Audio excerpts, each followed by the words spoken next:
मंथन सामान्य ज्ञान परीक्षा इयत्ता दुसरी यातील आपण इंग्लिशचे पुढचे प्रश्न बघूयात. 45वा प्रश्न आहे. खालीलपैकी कोणत्या पर्यायातील अक्षरे वर्णानुक्रमे आहेत? वर्णानुक्रमे म्हणजे ABCD प्रमाणे. आता बघा RSBE आहे का? नाही येत. हा बी अगोदर येतो ना.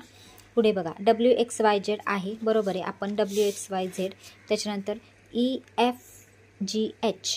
EFGH आहे का? आहे. EFGH पण येतं, त्यामुळं B आणि C पर्याय क्रमांक येईल. मग B आणि C कुठे आहे? ओन्ली C अँड B, म्हणजे पर्याय क्रमांक 4 हे याचं उत्तर येतं. ही वर्णानुक्रमे आहेत. 46वा प्रश्न. खालीलपैकी कोणत्या महिन्याच्या नावाचे स्पेलिंग चुकीचे आहे? आता बघा SEP सप्टेंबर, AUGUST ऑगस्ट, बरोबर आहे. फेब्रुवारी बघा FEBRUARY फेब्रुवारी. डिसेंबर DECAMBER डिसेंबरचं चुकलेलं आहे. मग आता बरोबर कोणतं आहे यामध्ये स्पेलिंग?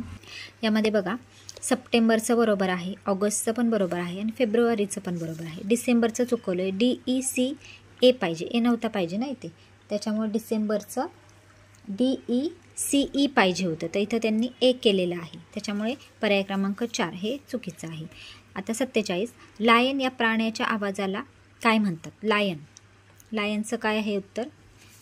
पर्याय क्रमांक 1 येईल बघा, लायनचं रॉर्स. 48. खालील प्रश्नात प्रश्नचिन्हाच्या जागी येणारा पर्याय शोधा. काय करतोय मुलगा? धावतोय. रन इथं दिलेलं आहे त्यांनी. त्याच्यानंतर स्लीपला कोणतं चित्र येईल? इथे पर्याय क्रमांक 3. 49. खालील शब्दांच्या यादीत एकूण किती शब्दांच्या शेवटी P हे अक्षर आहे? शब्दांच्या शेवटी विचारले त्यांनी. इथं सुरुवातीला P आहे, इथे पण शेवटी P नाही. इथे आहे 1, इथे P नाही, इथे आहे 2, इथे आहे 3 आणि 4. बघा शब्द 1, 2, 3 आणि 4 शब्द आहेत, म्हणजे 4, म्हणजे पर्याय क्रमांक 3 उत्तर येईल. 50. सोबतचे चित्र पहा आणि या चित्राच्या नावाचे योग्य स्पेलिंग पर्यायातून लिहा. फिशचं बरोबर स्पेलिंग येतं FISH फिश, पर्याय क्रमांक 2. विभाग 4 बघूया आपण, बुद्धिमत्ता चाचणी. 51वा प्रश्न. रॉकेलला दूध म्हटले, दुधाला तेल म्हटले, तेलाला पेट्रोल म्हटले, पेट्रोलला दही म्हटले, तर चहा बनविताना कशाचा वापर कराल? चहा बनवताना आपण दूध वापरतो, ओके नाही. मग दुधाला काय म्हटलंय त्यांनी? तेल, म्हणून इथं उत्तर येईल पर्याय क्रमांक 4. मला चित्र रंगवायला आवडते या वाक्यात सर्वात जास्त अक्षरे असलेल्या शब्दांमध्ये एकूण किती अक्षरे आहेत? आता या वाक्यामध्ये सर्वात जास्त अक्षरे रंगवायला याच्यात हाच शब्द आहे. मग याच्यामध्ये किती अक्षर आहेत? 1, 2, 3, 4 आणि 5 अक्षरे आहेत. पर्याय क्रमांक 4. खालीलपैकी कोणत्या तारखांना एकच वार असेल? आता 7चा फरक यायला हवा, हो की नाही. म्हणजे एक वार जो आलेला असतो त्या तारखेचा वार, पुढचा वार 7 दिवसांनी येतो ना. 1 आणि 8, 1 आणि 7 किती होतात? 8. 8 आणि 7 15, बरोबर आहे. 15 आणि 7 22, बरोबर आहे. म्हणजे इथं पर्याय क्रमांक 1 हेच उत्तर येतं. आता 54-55 साठी त्यांनी गटात न बसणारे पद ओळखायला सांगितले. 54. आंबा, पेरू, सीताफळ आणि पपई.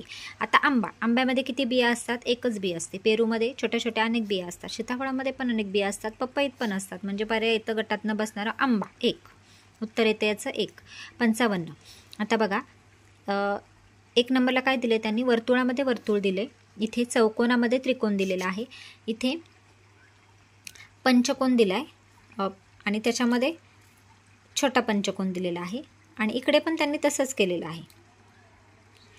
षटकोन आहे आणि षटकोनामध्ये षटकोन दिलेला आहे, ओके नाही. मग याच्यामध्ये गटात न बसणारे पद कोणतं येईल?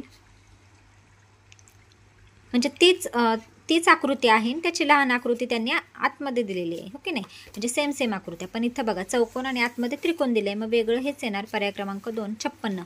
विवेक केतनपेक्षा मठ्ठा आहे, जतीन केतनपेक्षा हुशार आहे, समीर विवेकपेक्षा हुशार आहे, पण जतीनपेक्षा मठ्ठा आहे, तर सर्वात हुशार कोण? हे बघा अशा प्रकारे इथे मांडून घेतली आहेत नावं. विवेक, आता त्यांनी काय म्हटलंय की विवेक हा केतनपेक्षा मठ्ठा आहे, म्हणजे केतन हुशार आहे विवेकपेक्षा. मग विवेकपेक्षा केतन लाईनद्वारे फक्त तुम्हाला ते समजावण्यासाठी आखले. त्याच्यानंतर जतीन जो आहे तो केतनपेक्षा हुशार आहे, म्हणजे केतनपेक्षा हुशार आहे, आणि समीर जो आहे तो विवेकपेक्षा हुशार आहे, म्हणजे विवेक एवढाच हुशार आहे, थोडा त्याच्यापेक्षा जास्त समीर हुशार आहे, परंतु जतीन हा केतनपेक्षा हुशार आहे, म्हणजे याच्यामध्ये सर्वात हुशार जतीन हे उत्तर येणार. म्हणजे याचं उत्तर येतं पर्याय क्रमांक 2 जतीन. सर्वात हुशार कोण येतं? जतीन. पुढील संख्या मालिकेतील चुकीचे पद ओळखा. 3, 6, 9, 13, 18. आता इथं 3चा पाडाच आहे म्हटलं तर इथे 12 यायला हवे. 3, 3 दुणे 6, 3 त्रिक 9, 3 चौक 12, 3 पाचे 15 यायला हवे. परंतु इथे 18 दिलेलं आहे, परंतु 13 हे 3च्या पाड्यात नाहीत, 18 आहेत. त्यामुळे इथं पर्याय क्रमांक 13. 13चा पर्याय किती आहे? 1.